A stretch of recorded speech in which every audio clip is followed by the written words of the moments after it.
Módulo 1. Segurança do trabalho. A equipe de segurança do trabalho é composta por engenheiro de segurança do trabalho e técnicos de segurança, visando sempre a prevenção de acidentes e promoção de segurança no ambiente de trabalho. Cabe a nós prevenir, investigar, monitorar os acidentes de trabalho, emitir a CAT, que é a comunicação de acidente de trabalho, entregar, registrar e orientar sobre a utilização do equipamento de proteção individual. Monitorar práticas seguras de trabalho, biossegurança e NR32, elaborar documentos técnicos, como LTCAT, PGR, PPP, avaliar solicitações de gratificação de risco, que significa que é a insalubridade, implementar, manter e monitorar a sinalização de segurança, desenvolver e realizar treinamentos, realizar rotineiramente inspeções nos postos de trabalho. Então, a gente vai até o local de trabalho de vocês e vai fazer uma avaliação daquele local para saber se ele está seguro. Realizar inspeções nos equipamentos de combate a incêndio.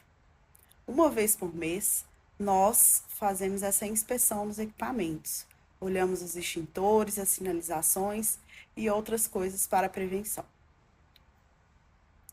Pessoal, o acidente de trabalho é aquele que ocorre pelo exercício do trabalho a serviço da empresa, provocando lesão corporal ou perturbação funcional, que cause morte ou perda ou redução permanente temporária da capacidade para o trabalho. Então, se você está na empresa trabalhando ou fazendo alguma reunião em outras unidades, é considerado acidente de trabalho. E eles podem ser classificados como acidente típico, acidente com material biológico e o acidente de trajeto, que eu vou explicar no próximo slide. O acidente típico é aquele que ocorre em desenvolvimento das atividades laborais no ambiente de trabalho, ou a serviço deste, durante a jornada, ou quando estiver à disposição do trabalho. Então, são aqueles acidentes considerados comuns. Caiu na escada, bateu o dedo na porta, tropeçou. Esse acidente dentro da empresa é considerado acidente típico. Acidente com material biológico. É aquele acidente que é muito comum em ambiente hospitalar e ele requer atenção muito especial. O que acontece?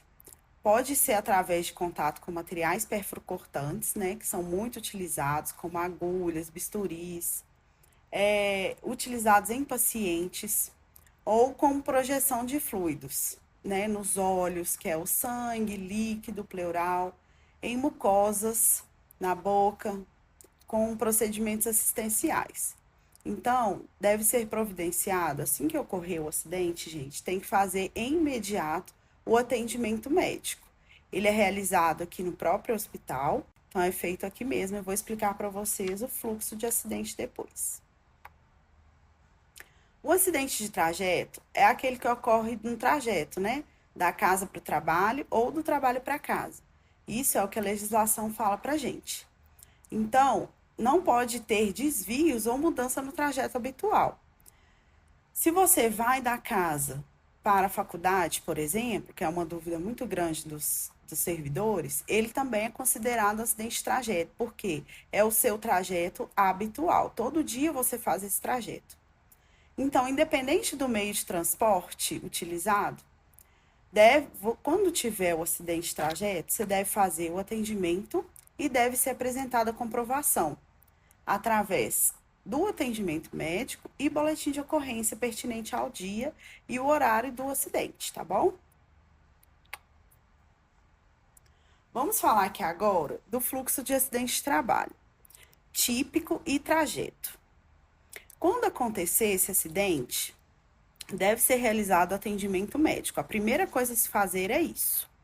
Pode ser realizado aqui no próprio hospital ou em algum hospital de preferência. O que se deve manter atenção é que tem que pegar a ficha de primeiro atendimento para poder entregar na segurança do trabalho e nós vamos realizar todo o fluxo para abrir essa abertura da CAT, tá? Que é a comunicação do acidente de trabalho. Então, nós vamos realizar a análise de acidente, se for caso de acidente típico, Vamos até o local de trabalho, fazer alguns questionamentos, algumas perguntas para analisar esse acidente, como que aconteceu e como que a gente pode prevenir ele depois. Depois a gente faz o documento da CAT, que é um documento oficial registrando esse acidente de trabalho. Caso você tenha alguma lesão futura, esse documento pode te assegurar. Então, ele deve acontecer essa comunicação o mais breve possível.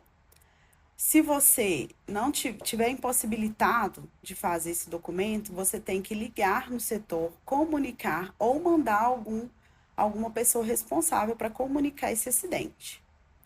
Juntar os documentos citados no fluxo e deve conter o BIM, que é um documento interno da FEMIG, que ele deve ser preenchido e assinado, e o atestado médico junto quando houver. Para acidentes de trajeto, é necessária a apresentação do boletim de ocorrência. Então, se o acidente de trajeto teve esse boletim de ocorrência, tem que trazer esse documento também para a abertura da CAT. Vamos falar agora do equipamento de proteção individual. Quais são as obrigações do empregador, né? A FEMIG, ela deve fornecer esse EPI. Geralmente, os EPIs utilizados na assistência são óculos de segurança, máscara de procedimento, máscara N95, touca de procedimento, luva de procedimento, capote. São vários EPIs entregues pela FEMIG. Alguns EPIs são registrados na segurança do trabalho. Então, deve-se chegar à sala da segurança do trabalho para receber esse equipamento e vai ser preenchida a sua ficha de equipamento de proteção individual. Lá fica registrado todos os equipamentos que você vai receber durante a sua vida laboral. Eles são usados para preservar a integridade física do trabalhador, né? O uso deles são obrigatórios na assistência geral ao paciente e nas demais atividades que envolvem riscos ocupacionais. Nem sempre são só atividades assistenciais diretamente ao paciente. Nós temos laboratório, temos outros setores que necessitam de equipamentos de proteção individual também. O servidor deve usar apenas para a finalidade que se destina. Então, se o óculos é para utilizar na assistência, quando for fazer punção venosa, quando tiver risco de projeção nos olhos, e assim os outros também, os outros equipamentos, né? O servidor, gente, deve se responsabilizar pela guarda e conservação, cumprindo as orientações sobre o uso adequado. Então, quando você vai buscar esses EPIs na sala da segurança do trabalho, nós orientamos você como utilizar.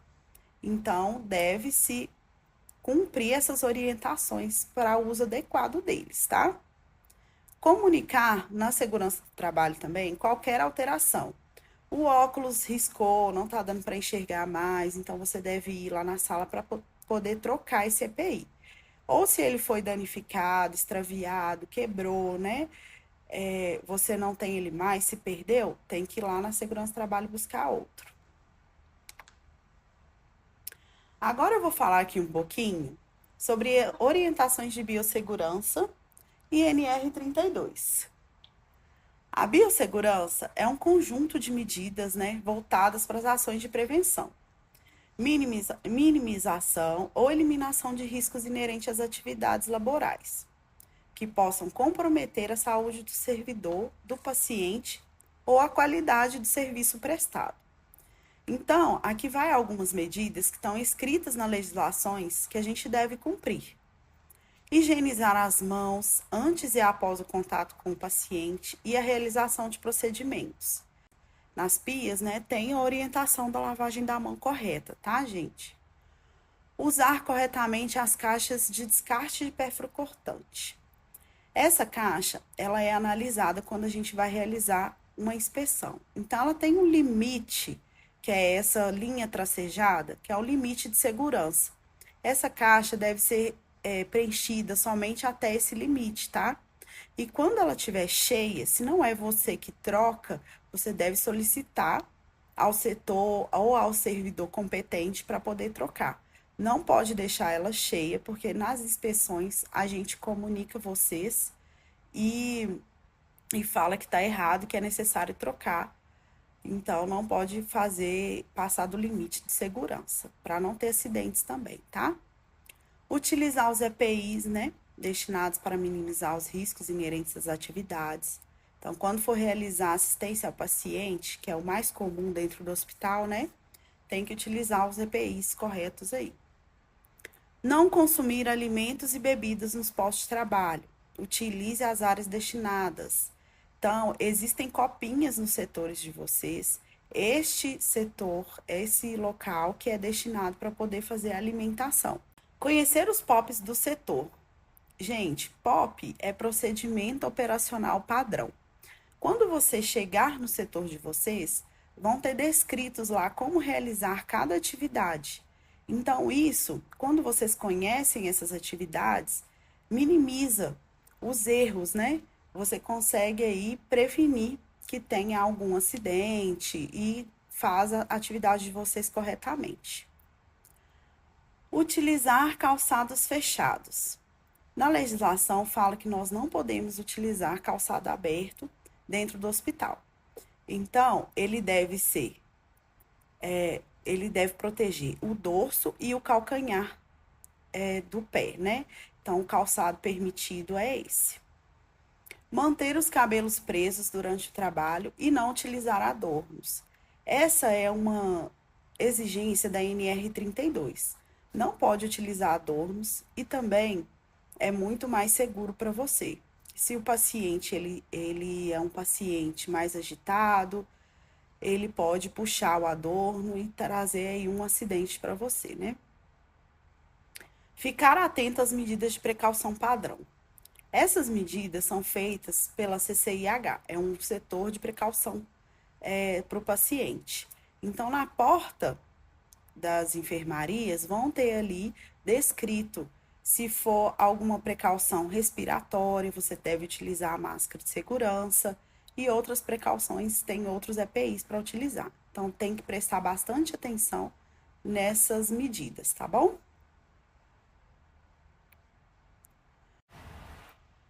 Aqui eu vou falar sobre alguns documentos elaborados pela Segurança do Trabalho. O Programa de Gerenciamento de Riscos é um documento que abrange o conjunto de procedimentos e medidas adotadas. Ele é um documento, gente, que vai identificar, avaliar e controlar os riscos ocupacionais. Nós, da Segurança do Trabalho, vamos até o local de trabalho de vocês, avaliar o local, para ver quais são os riscos presentes naquele local e decorrente da atividade de vocês. Lá nesse documento tem as prevenções para esses riscos. Então, se tiver que utilizar algum EPI, se tiver algum risco inerente que a gente precisa de um equipamento de proteção individual especial, é descrito nesse documento. E ele está aberto à consulta de vocês e para as fiscalizações também exigentes. O laudo técnico das condições ambientais de trabalho é um documento para apontar os agentes nocivos que você teve exposto durante o seu tempo de trabalho. Geralmente, ele é um documento exigido mais no final da sua carreira, tá? Muito pedido para aposentadoria. O perfil profissiográfico também é um documento que vai falar, só que ele dos riscos, mas ele vai falar do seu histórico laboral relativo às suas atividades. Esse documento, gente, ele é muito pedido para aposentadoria. Então, quando for precisar, né, desse documento, deve ir até o CGP, que é o Departamento Pessoal, e solicitar esse documento para eles. A gratificação de risco à saúde é um documento muito importante também, referente à insalubridade. Aqui no estado, você deve fazer a solicitação após o primeiro pagamento do servidor, né? Quando você tiver seu primeiro pagamento, vai até o SGP para preencher o requerimento de solicitação. Aí vocês entregam na Segurança do Trabalho, ele vai ser analisado pela nossa equipe, posteriormente enviado à Gerência de Saúde e Segurança do Trabalhador, responsável pela publicação. Após essa publicação, que você deve receber essa gratificação de risco no seu pagamento. Vamos falar um pouquinho aqui da sinalização de segurança, né? Existem várias sinalizações distribuídas pelo hospital e elas servem muito para alertar, informar e orientar, né? Proporcionando uma compreensão rápida. Então, geralmente você vai identificar vários tipos. Por exemplo, alerta para perigos, né? É uma sinalização que destaca áreas ou situações que apresentam riscos. Então, ela é um alerta mais amarelinho, geralmente são aquelas placas amarelas. Informar sobre proibições e obrigações, né? Então, vocês vão ver, proibido fumar, risco de choque elétrico, não colocar a mão, né, quando é risco de choque elétrico. Então, essas são as sinalizações de proibições. Orientar em situação de emergência. Tem várias sinalizações, né? São aquelas placas de evacuação, de rota de evacuação, saída de emergência, o equipamento, né? Extintor, mangueira de combate a incêndio e outras que vocês vão identificar facilmente. E para que elas servem, né? Para facilitar a compreensão de vocês. Então, elas utilizam cores, formas, símbolos padronizados e ela busca garantir uma compreensão universal e rápida. Qualquer pessoa consegue olhar para aquela sinalização e identificar. Por exemplo, as de combate a incêndio, né?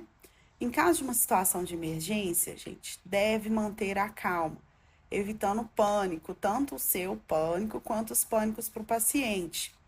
Então, é preciso manter em mente as rotas de fugas e as saídas de emergência. Quando você chegar no hospital, observem essas placas, para onde que tem escada. Não pode utilizar elevador em caso de risco de incêndio, tá? Então, observe aonde tem escadas, rampas, saídas de fuga, tá?